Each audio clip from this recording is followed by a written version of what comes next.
Ще ви кажа нещо, което може да ядоса някой от вас и да разтърси вашите разбирания и възгледи, но искрено вярвам, че измежду вас има хора, които имат нужда да го чуят. Не ви е нужна вяра. И сега ще последва. Но защо? Какво имате предвид? Как така не ми е нужна вяра?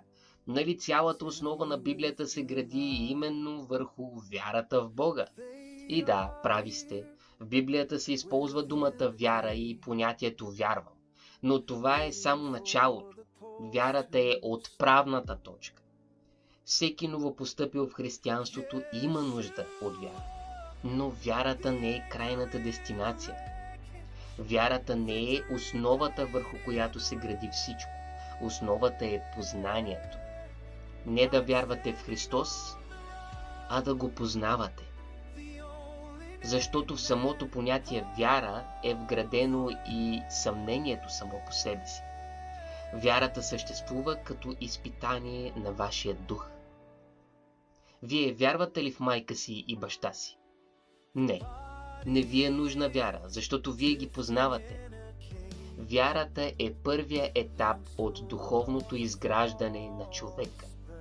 Тя е за начинаещите, за онези, които тепърва прохождат в изграждането на лична връзка с Христос. Но ако считате себе си за дългогодишни вярващи, време е да обновите ума си и да преминете от вярвам в Исус към познавам Исус. Всеки един от нас трябва да се стреми към това извисяване на духа. Ако налея вода в 3 непрозрачни съда и ги запечатам, вие ще виждате само цветовете на съда. Ще мислите, че съдържанието е различно, докато не ги отворите и не отпиете. Трябва да вкусите, за да познаете. Ние сме програмирани от деца да гледаме обвивката, а не съдържанието. Не всичко, което виждаме, е такова, каквото изглежда. И не всичко, което чуваме, е това, което всъщност е. Затова имаме нужда от вяра. Защото не можем да видим Христос, нито да го чуем.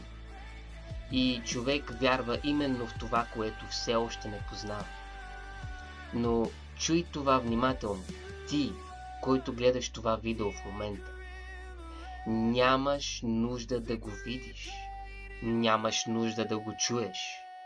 Трябва да го вкусиш, за да го познаеш. I'm ready for war. I'm strapped with the light.